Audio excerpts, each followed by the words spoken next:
Welcome to Gardening Green Expo 2025. The Expo is sponsored by the North and South Rivers Watershed Association, the Water Smart Program, and Kennedy's Country Gardens. Before we get started, I just want to go over a few things. We'll be taking questions after the lecture, so if you have a question, just type it into the Q&A window and we'll go over them at the end of the talk. And I may also paste some things in the chat. Tonight's speaker is Jessica Fox of South Shore Permaculture. Discover how small, thoughtful changes can create big impacts for your garden, home, and community.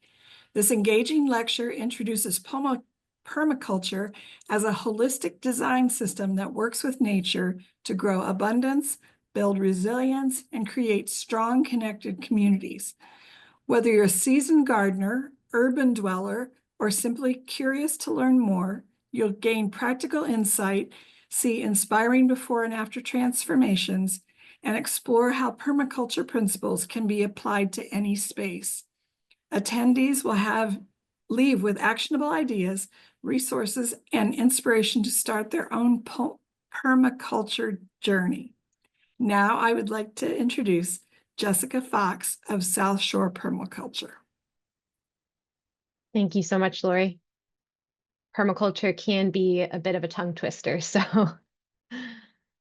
yeah. So, hi everyone. As Lori said, I'm Jessica Fox, and I am the primary steward of South Shore Permaculture. I'm so honored to be here with you all today and to talk about how permaculture can help us build resilient systems for people and the planet. So, I'll start by sharing a bit about my journey and how I found permaculture and why it's become such a central part of my life. My story begins in childhood, like everyone else's, but I'll fast forward to college, where I majored in cultural anthropology. I was fascinated by the intersection of culture and food, how we grow, share, and consume food, and how that reflects our identities, our communities, our values, and more. Food, I realized, is a universal connector, and it tells the story of our relationship with one another and with our environment. So after college, I moved back home to work, save money, and pay off my immense debt, as the story goes. I took on several jobs. At one point, I was working 5 different jobs, and one of those jobs was at a cafe, where I started as a barista, but eventually made my way into the kitchen, where my boss took me under her wing. She taught me everything she could about cooking and sourcing, and her thoughtful approach to where and how food was sourced really opened my eyes to the deeper connection between our daily choices, our plates, and the world around us. So inspired by her example, I began exploring agriculture more seriously. I worked with the WWOOFing program, Worldwide Opportunities on Organic Farms, if you're not familiar with that program. And I ended up working on several different farms throughout the United States. I gained hands-on experience and insight into the realities of food production. And while I learned a great deal, I also started to recognize the limitations of organic farming and even regenerative agriculture, practices that, while beneficial, seemed narrowly focused on agriculture and didn't fully account for the broader systems that we operate within and depend on. Even the most regenerative of farms won't last long if they don't engage with and support their local community. These experiences really expanded my awareness of how deeply our choices impact the world. But they also left me still searching for a framework that was regenerative and inclusive on every level. And that's when I found permaculture. For me, permaculture is a perfect marriage. It's a weaving together of care for people and care for the planet, while offering a holistic approach to creating resilient systems. From ecological disasters to food insecurity to the fragmenting of our communities, permaculture offers us tools to create systems that are sustainable, even in the middle of significant conflict. One of the things I love most about permaculture is that it's not just about the individual elements within a system, it's about how these elements interact with and support one another. So whether you're designing a garden, a community, or even a business, permaculture teaches us to see the relationships between the parts and to design systems that are cohesive and self-sustaining. So in this lecture today, I'll briefly show you how permaculture can help us address some of the most pressing challenges of our time. Everything from creating ecological balance to fostering community resilience to cultivating sustainable solutions. But just know that permaculture is a deep and ongoing area of study, which is why I formed South Shore Permaculture. I wanted to build community with like-minded folks who want to learn together and support one another as we do our part to tend to our little corner of the world here on the South Shore. Permaculture turned my overwhelm into empowerment, and it gave me a clear path forward, and that is why I am so passionate about sharing it now. And so it offers us ways to connect with ourselves, with each other, and with the earth. Using permaculture, we can design resilient systems that honor both people and the planet. So let's get into it. We'll start a little bit here with just the origins and a bit of the definition of permaculture. So the idea of permaculture was not necessarily created by, but it was coined by Bill Mollison and David Holmgren back in the 1970s in Australia. Both of them were scholars. They were really interested in design and ecology. They were also really concerned about our dependence on crude oil. And so with all of those concerns, that education, that experience, and through observing the Aboriginal people of Tasmania in Australia, they started to formulate this concept of permaculture. So the word permaculture itself is a combination of permanent and agriculture, or what eventually developed into permanent culture. And I'll talk a little bit more about that differentiation in a few slides.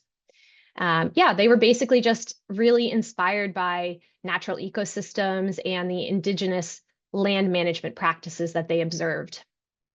They were seeking to create sustainable regenerative solutions. And so a lot of times when I share all of this, it's very theoretical.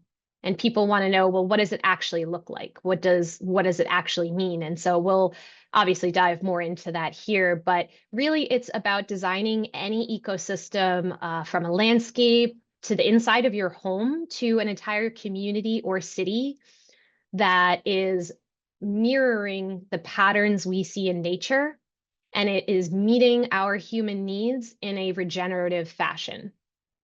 So again, that might just sound like a lot of words at the moment, but hopefully as we move through the remainder of the presentation, it will make a little bit more sense. So yeah, I think we can get into the rest of it from here. I think this is a good slide just to look at the comparison. The words were written by Heather Jo Flores, who is a really well-known and wonderful voice in the permaculture world. So you can check her out. She's got a lot of really wonderful free resources on her website. I believe it's freepermaculture.com. And the art is done by Katie Shepard. The top half is what we currently have, which is essentially an extractive system. And what we're looking at on the bottom is essentially what permaculture is and what we're striving for with permaculture, which is a regenerative system.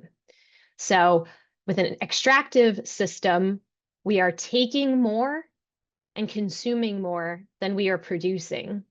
And that will eventually lead to extinction, whether that is extinction of different species of animals or plants, or the extinction of us as humans. That is where we are heading. if we can start to adopt more permaculture type practices, we will be shifting into an abundance mindset and a productive mindset. And not just productive, but actually producing more than we consume. And that is what regenerative is. Sustainable is producing what you need, which is still a great goal and still better than where we're at. But regenerative is really what we should be striving for in all of the systems that we utilize on a day-to-day basis. And I would venture to guess that a lot of you listening here today would agree that a lot of our systems are needing to be redesigned. So if we can adopt some of these permaculture practices, I think we're better off than we are now. So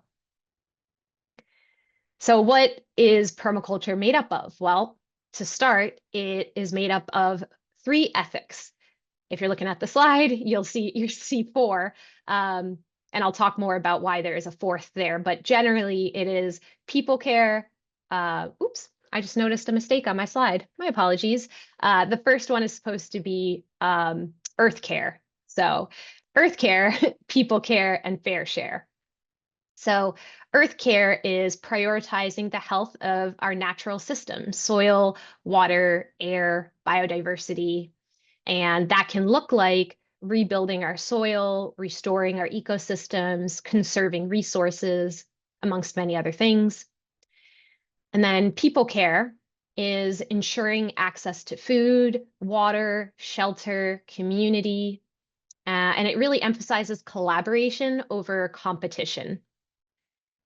And then lastly, we have fair share, which is when we do get to a point where we're producing more than we consume, and that results in a surplus, whatever that surplus looks like, we get to reinvest that surplus back into whatever system we need to make it more resilient.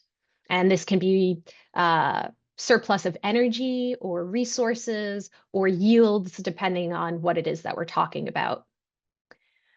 Fair share also can include sharing of less tangible things like knowledge and love.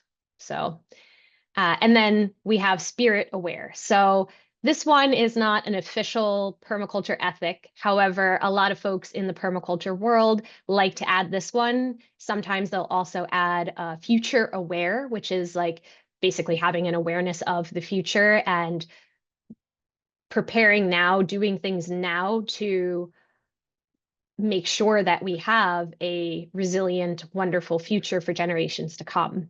But I really like spirit aware. I think that it's an important aspect of permaculture and working with the land to have an awareness that everything has a spirit and that part of our role as stewards of the land and of the earth is to care for all of these different entities, to practice mindfulness and gratitude, and to just maintain and be aware of that connection that we have with everything. So yeah, I think that's good for that.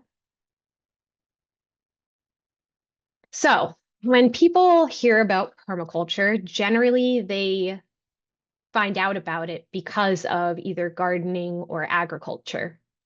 And yes, that is a very big part of permaculture, of course. Again, we were just looking at earth care being our first ethic. So yes, taking care of the earth is super important, and doing that through gardening and agriculture, super important.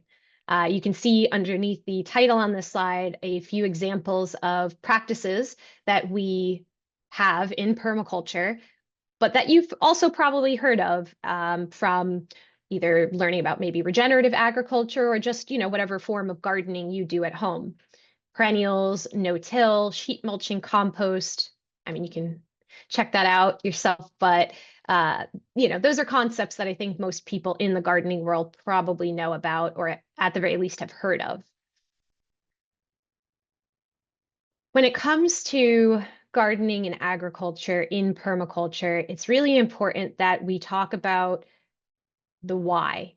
It's not the what, it's the why we're doing what we're doing, the reasoning behind our decisions.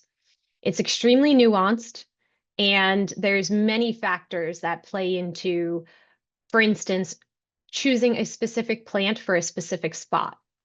I've been listening in on some of the talks this week, and there were some questions that were super valid questions. And I think that they're really difficult questions to answer, perhaps are impossible to answer just from the little information we had. So, for example, someone had asked about what you can plant in sandy soil. Totally valid question. And to just do a quick Google search, I'm sure you can come up with a lot of plants that like sandy soil. That said, if you were to place one of those plants in your yard, in your sandy soil, still doesn't guarantee that that plant is going to do well. And that is because there are, again, so many factors that go into the happiness and health of that plant, from not just the type of soil, but the microbial activity in that soil, sunlight, how much sun exposure does that area of your yard get, microclimates and companion planting. Perhaps there is a bush near that location, and for half the day, that location is actually in the shade because of that bush. So again, there's just a whole lot to think about and a whole lot to consider when we talk about right plant, right place. And again, when we talk about gardening and agriculture, there's a lot to it. And I think that that's really important to think about, right? How do you use the space? Maybe you have kids and those kids are going to be playing in that area. Just again, so many factors that you have to consider. So I think that's really important. And I guess the last thing I want to say on this particular slide, because we'll definitely talk more about the gardening and agricultural aspects of permaculture in a few more slides here. But I also want to make a point that it's really about progress, not perfection.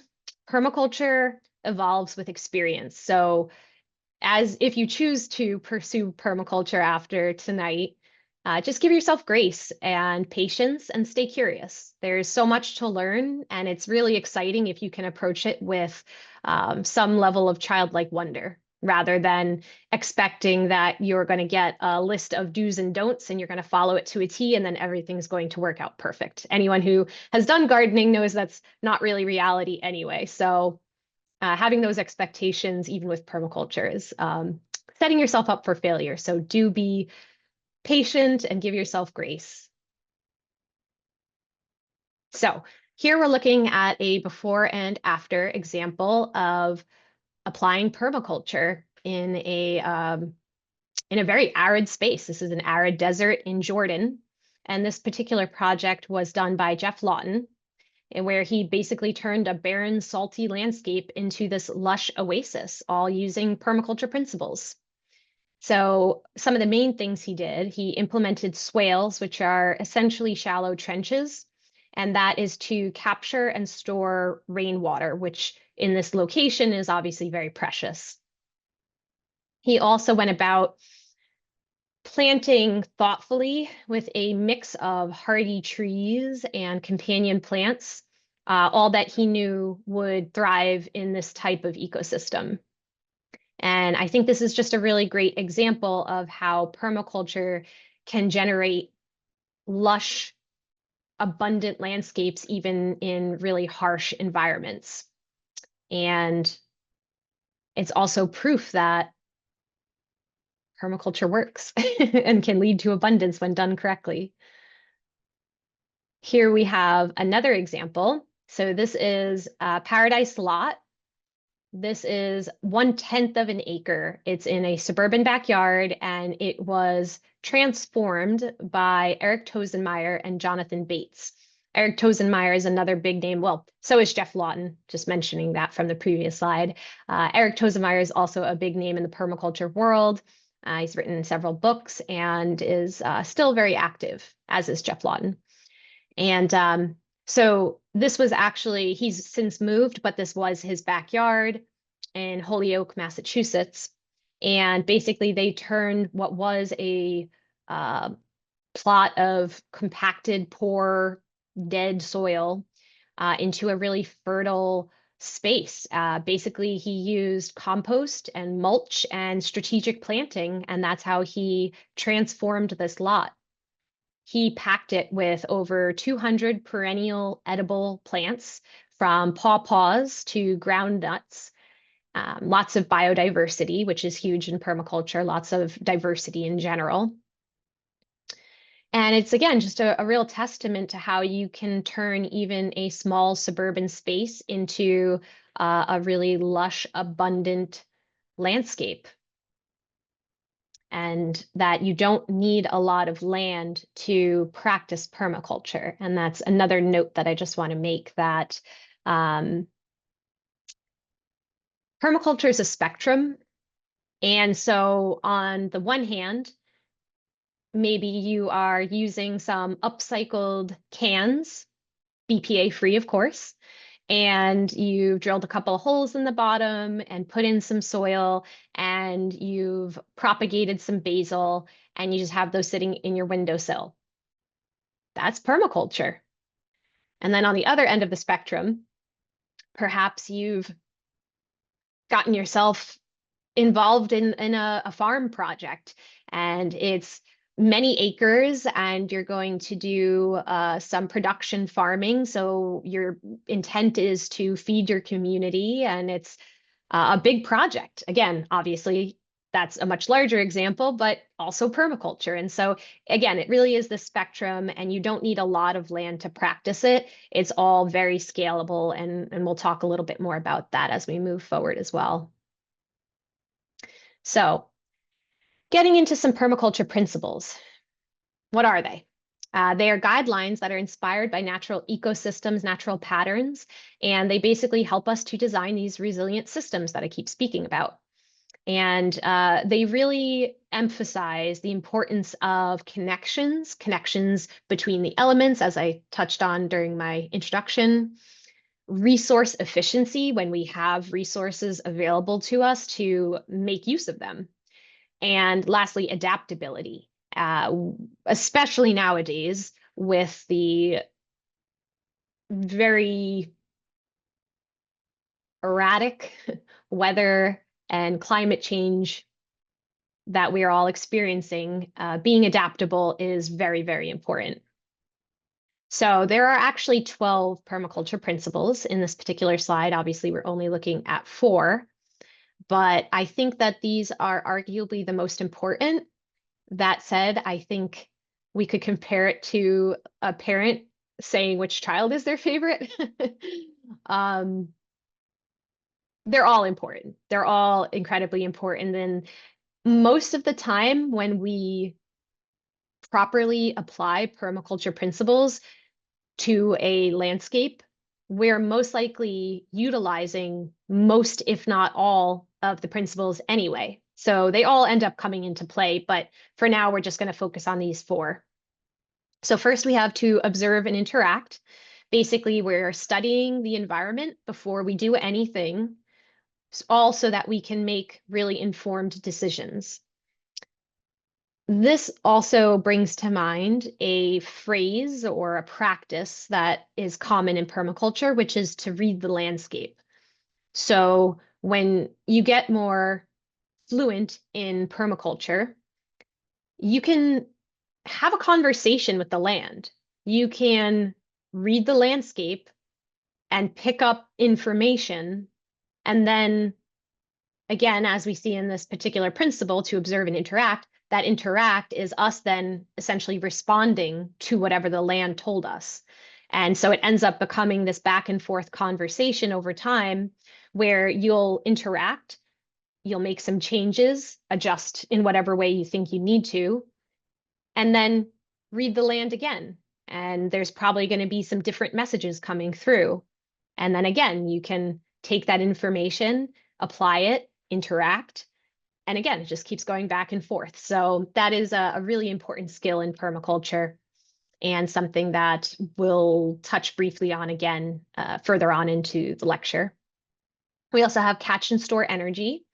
So this is all about retaining resources, sunlight, water, nutrients, all the bits and bobs that end up in your yard. You're like, oh, I don't need this now, but I don't really want to throw it out. And maybe I'll use it one day. That is very useful in permaculture. And certainly I'm not uh, promoting people start hoarding, but at the same time, being really mindful of what we bring into our home or our system, and then being really mindful of what we get rid of, and really considering how we can potentially utilize those resources. We also have integrate rather than segregate. So here we are building systems where all the elements are working together harmoniously.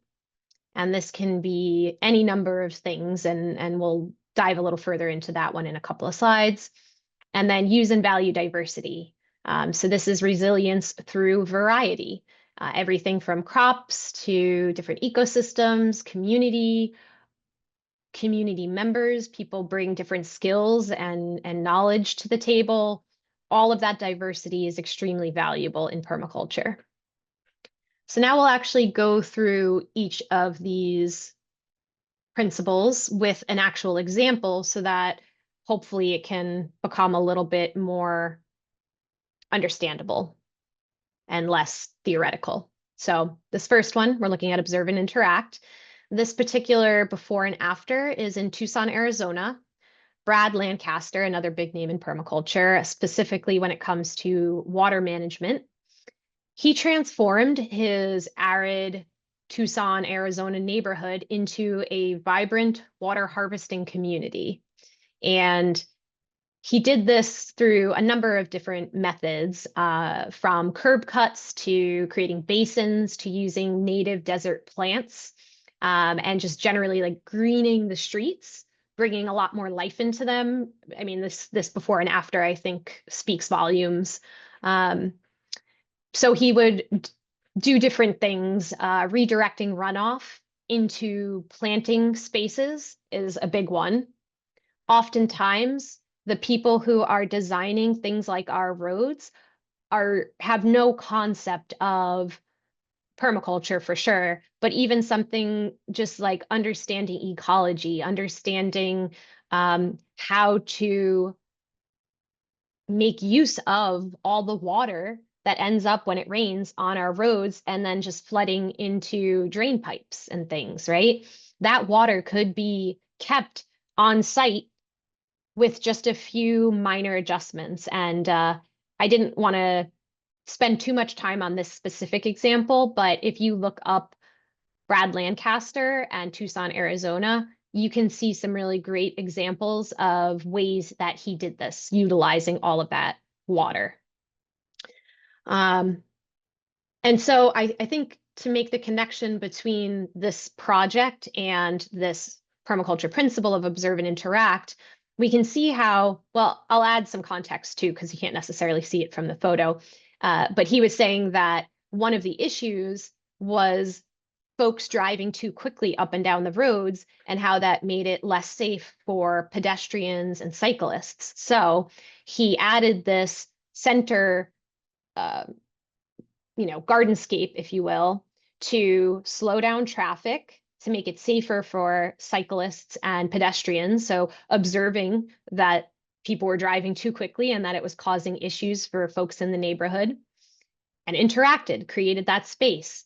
Additionally, he was noticing that people weren't just going out for a walk, because especially on a hot day, looking at that top photo, I can only imagine how uncomfortable and sweltering it probably is. But then you look down at that bottom photo, an oasis, it's I'm sure at least 5 to 10 degrees different in terms of, the temperature, and there's more moisture in the air, so it's going to feel less arid, and it's just more pleasant. Through bringing all of this plant life to this space, there's going to be more animals, more insects, and more people in your community out and about, taking a walk, going for a ride on their bike. And that is also fostering more community engagement. So overall, a really, really great example of observe and interact.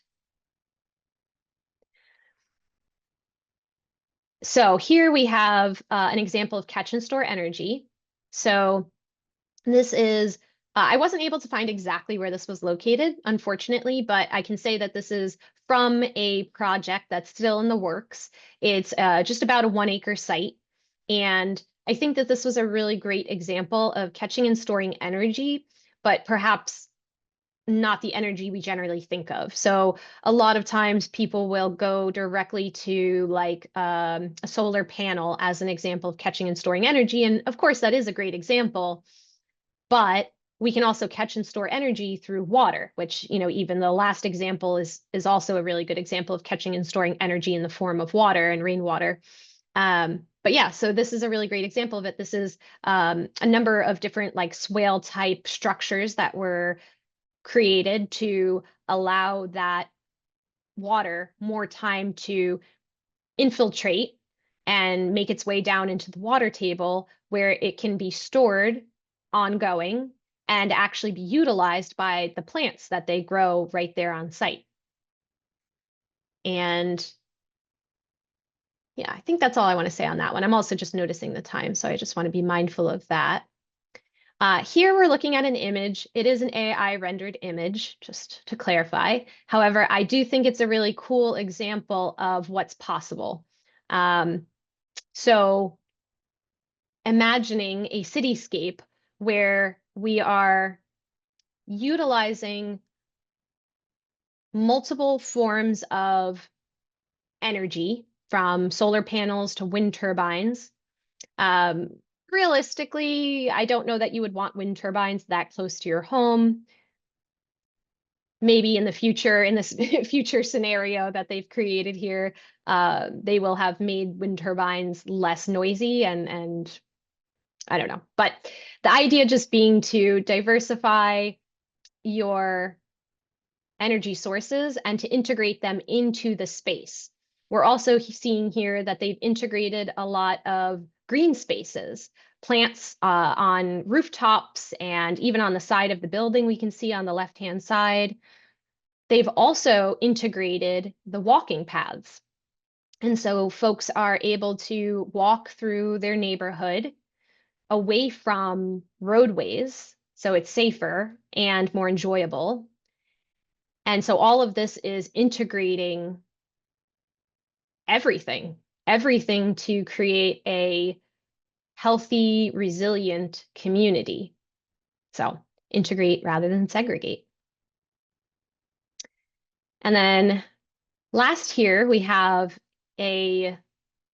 we're looking at the use and value diversity, and I'm using a permablitz as an example. So a permablitz is a gathering of folks who are coming together to take on a permaculture project, whatever that might be. And the diversity can come in many ways, but I think the best example of it when we talk about a permablitz is the diversity of people and their skills. Some folks might not have a lot of knowledge or experience, but they're able-bodied, they're energetic, and they're ready to get their hands in the soil. Just the same, there might be folks who are really knowledgeable and really experienced, but maybe not as able-bodied, maybe not as eager to do the physical labor. Everybody will benefit by bringing together diverse skills and ideas, perspectives, experiences, all of it. It creates a much richer and more resilient system. These particular photos are from a permablitz that we hosted at Maribet Farm, which is in Kingston, Massachusetts. And it's always a really lovely experience at the Maribet's farm. Ron and Connie, who own Maribet Farm, I think are just really beautiful examples of walking their talk and embodying what permaculture is all about. So we went and we pruned a bunch of their blueberry bushes and just cleaned up that whole area of their farm and then went inside after, and Connie had made us a really beautiful spread for lunch and had some warm tea and just got to sit back and relax and enjoy our time together after all that hard work. So again, just a really lovely example of using and valuing diversity. So now we're going to veer a little. That was all pretty specific to farming and agriculture and more of the common ways that people know of permaculture. So beyond permaculture, or I'm sorry, beyond gardening and agriculture, permaculture is still so incredibly useful and relevant. And I think that's what really sets it apart from organics or regenerative agriculture, because those are pretty much limited to growing food. You know, organics specifically, that could be a whole other lecture, but there's a lot of issues in that area. They're still using lots of chemicals, and they're not necessarily taking care of their farm hands. And if you're actually practicing permaculture, that wouldn't be happening. Everybody would be honored and treated with respect. So we're just going to look at some examples of what permaculture can look like beyond gardening. So here we're looking at a cob pizza oven, and this is here to exemplify natural building techniques, which is a really big part of permaculture. Generally, when we're doing some type of natural building project, excuse me, we're using sustainable, ideally locally sourced materials, and we're really focused on energy efficiency. So a cob pizza oven is a wood-fired oven, and it's typically built with earthen materials, excuse me, like clay, sand, and straw, amongst other things. Again, really depends on what's available near you. And it heats up and then retains heat for baking or, cooking whatever it is you want to cook. And that heating and then retaining of the heat is referred to as thermal mass or a solar sink. Thermal mass is something that can catch and store energy. Another, as we were talking, is a permaculture principle. And that's a really important concept, not just with natural building techniques, but within permaculture as a whole, because again, obviously it is such a great example of catching and storing energy. So we can use the same concept to build a home, build an apartment. There's really no limit. So I shouldn't say there's no limit. There are potential limits depending on your climate and what you have access to, but cob is only one of numerous natural building techniques. So maybe cob isn't the right thing for you in your area, but it can definitely serve many purposes, as can other types of natural building techniques. This particular cob oven is at Sirius Community, which is in Shutesbury, Massachusetts. So in that case, that is, pretty close, and it's doing well. This slide was actually supposed to be somewhere else. This is another permablitz that we hosted at the Maribet Farm. So here we're looking at another example of permaculture beyond gardening. Here, this is an example of a walkable city. So we're looking at the Sky Garden in Seoul, South Korea, and it really exemplifies permaculture principles beyond gardening, because it is taking into consideration first the ethics of permaculture. This originally was intended for motor vehicles, but it had been abandoned for a long time and ended up getting turned into this elevated park. It has 24,000 native plants, and that's really created this lush, walkable oasis right in the heart of what is a very busy city.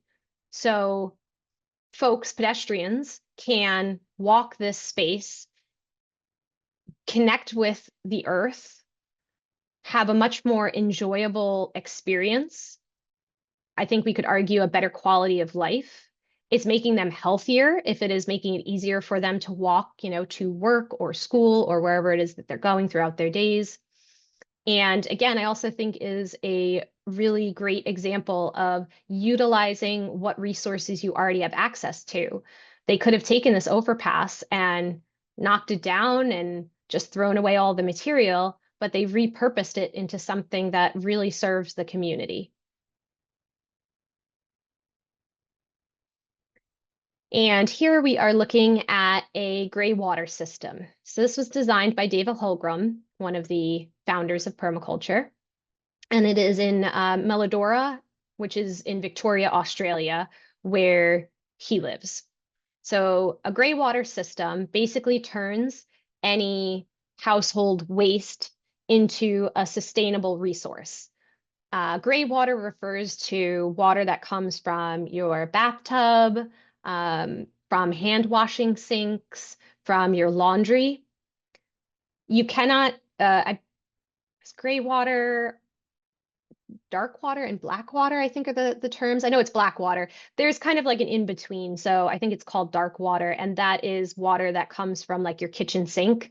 Generally, there's going to be too much like protein and fat coming from your kitchen sink. So you can't necessarily use that in the same way. And then black water being water that's coming from your toilet. So definitely can't repurpose that in this particular way. There are actually ways to repurpose black water and to make it safe, but we're not getting into that right now.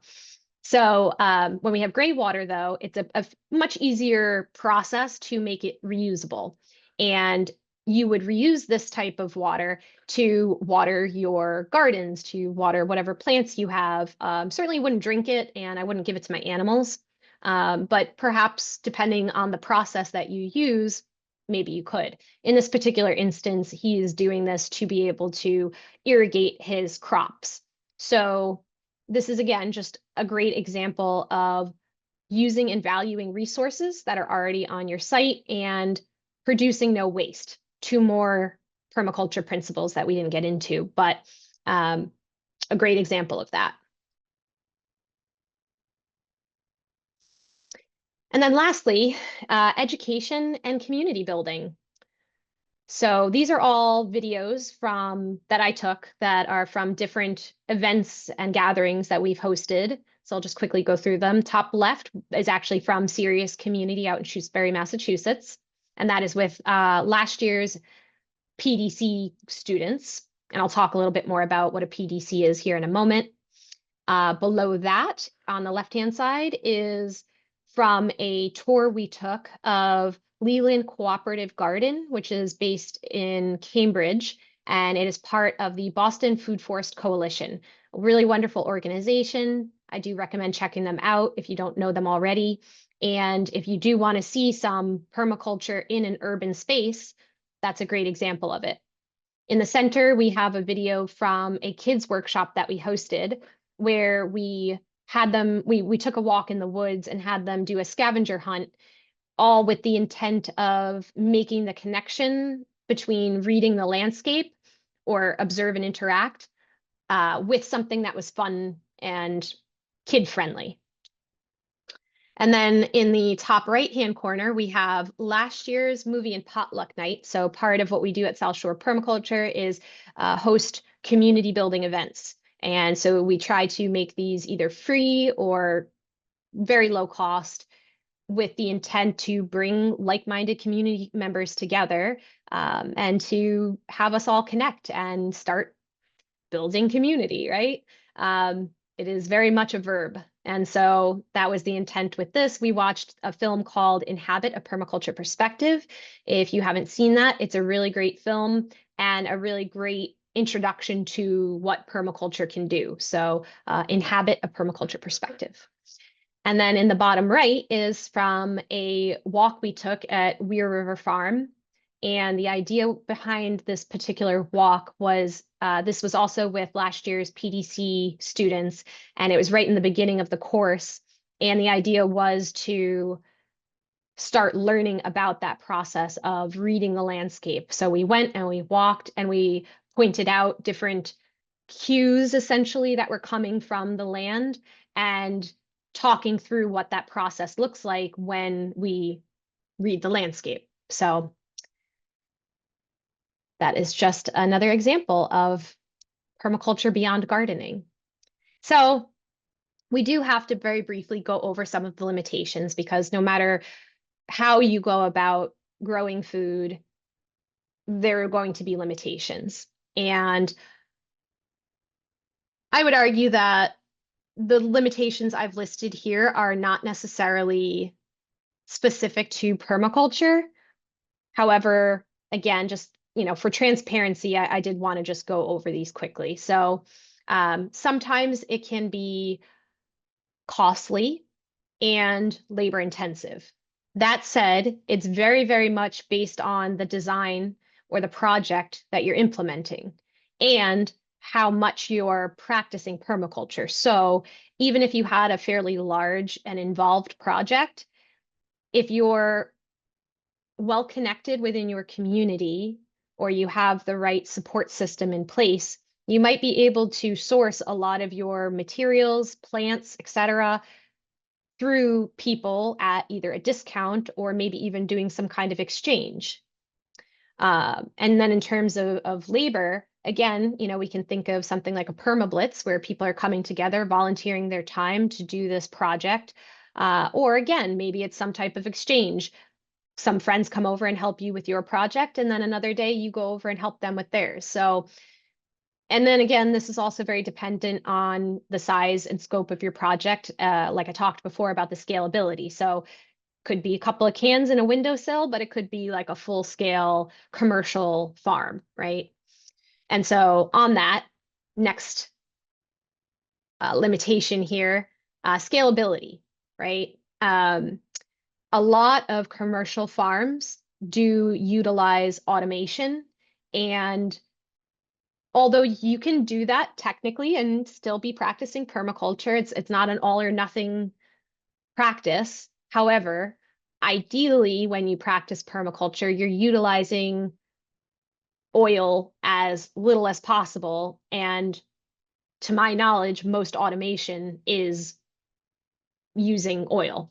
So there's that. And additionally, I'll say that if you were on a larger farm, for instance, using automation might be challenging, because where in more conventional farms, there's a lot of straight lines, there's a lot of monocropping. So a machine can kind of run through a whole field, do its job, and move on to the next. And it's all pretty simple. In permaculture, because we're practicing diversity, integration, uh, go outside. How many straight lines do you see, right? How often do you see straight lines in nature? You don't. So very rarely, if ever, do we use straight lines in permaculture design. And so all of that can make it very challenging or maybe even impossible to utilize automation. So again, in terms of scalability, there can be some limitations.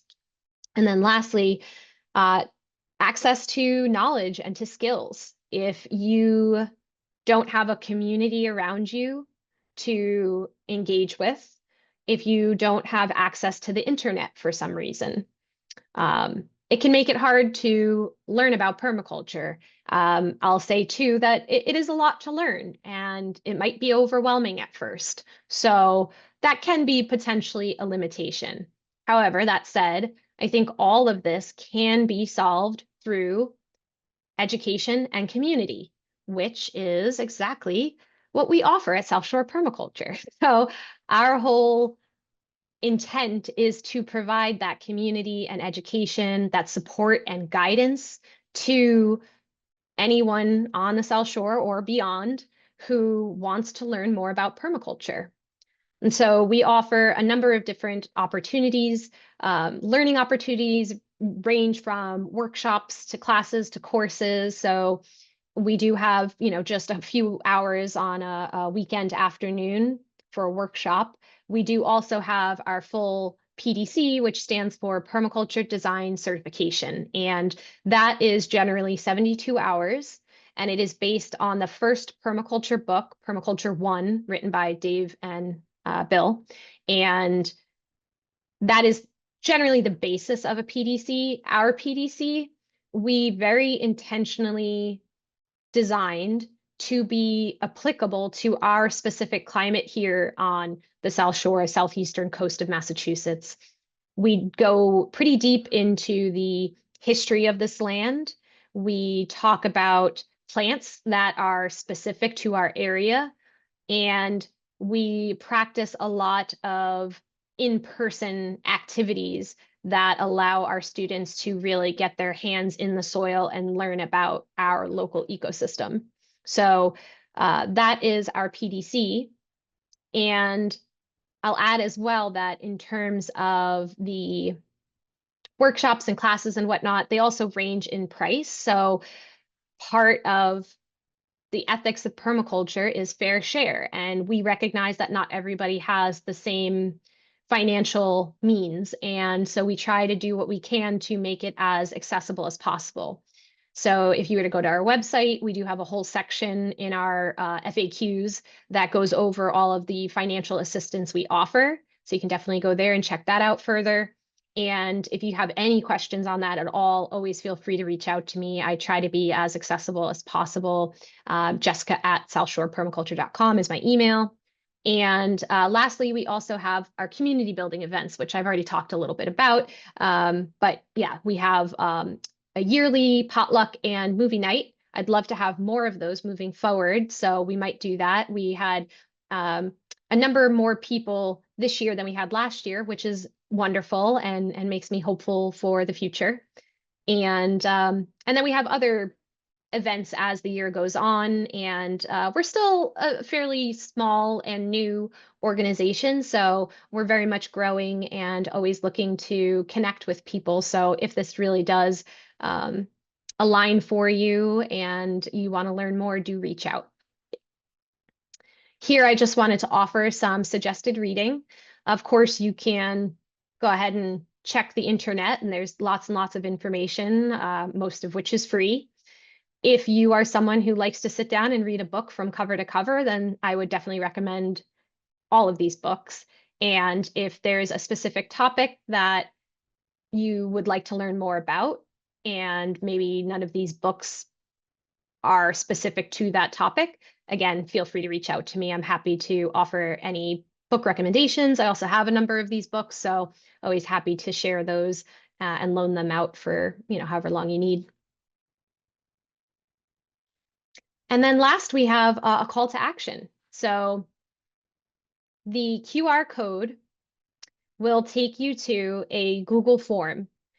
Fill out the Google form, take you 30 seconds, and you will be on our mailing list. So moving forward, you will receive our monthly newsletter. I only send one a month. I really don't like being bombarded with emails, and so I'm not going to do that to you. So we just send one a month, and it will have any opportunities, classes, workshops, events that we have coming up to let you know. And also if there are other opportunities in the area that we feel would appeal to our community, then we'll share those as well. Depending on the season, I will also occasionally share some permaculture specific tips or tricks. And yeah, that's usually that. The other part of filling out this form is that you will be automatically entered to win a free seat in our next weekend workshop. And I'll talk more about that in a moment. But I wanted to say as well that if you are watching this on your phone and you can't scan that QR code, you can also just go directly to our website, southshorepermaculture.com, and you will be automatically prompted when you go to the website. There'll be a pop-up. There's a button, click the button. That will also take you directly to this Google form. So either way, you can get there. And again, it's like 30 seconds to fill out the form, and you'll be automatically entered to win this raffle. So what you would win, if you did win, is a seat to our Design Weekend Workshop. It will happen on July 26th and 27th. And it is essentially a way to dip your toe into permaculture without committing to a full PDC, which, depending on your lifestyle, might be a big commitment. So we will start talking more about what it looks like to read the landscape. We'll talk about the important permaculture principles that we need to be aware of when we create these designs. We will also enjoy 2 delicious lunches that I will prepare. I shared a little bit in my introduction. That's a past chapter of my life. I was a private chef. So we'll have lunch together, and that's a great opportunity to chat and get to know the community, your fellow workshop attendees. There will also be, we always do this when we have these types of events, we always invite the community. So if we have students from previous PDCs or even our current PDC that we're running, we always invite them to come because, one, that's part of what you get when you take a PDC with us is that you're moving forward, always invited to things.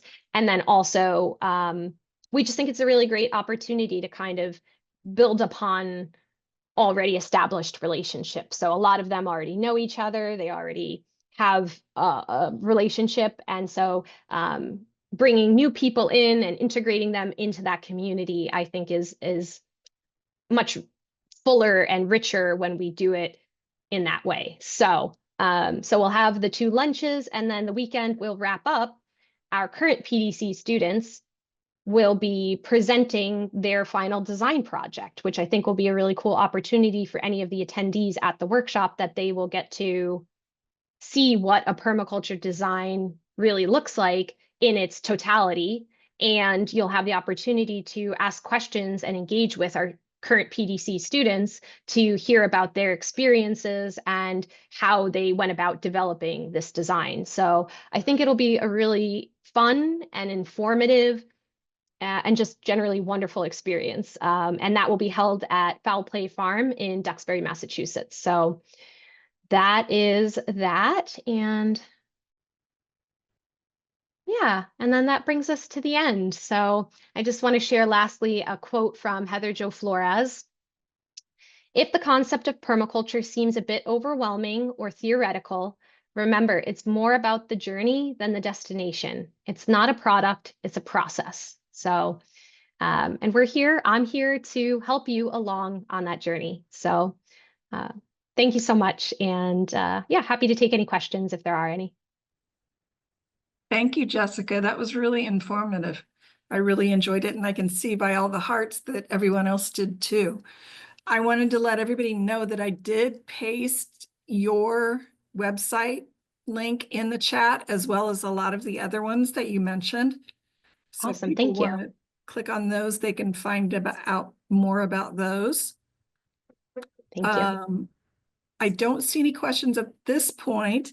I did want to invite everybody tomorrow to come to Kennedy's Country Gardens in Scituate from 10 to 2. We'll be having our live expo there.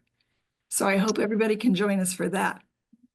Yeah, and I'll be there at that as well. So if you do stop by, please swing by my table and say hi. All right. Thanks again. And thank you everyone for joining us. Oh, wait, we might have one message. Something just popped up. Oh, it just says, thank you, Jessica. Very informative and thoughtful. Oh, thank you. Appreciate everybody being here. All right. Good night, everybody. Thank you. Bye. Thank you.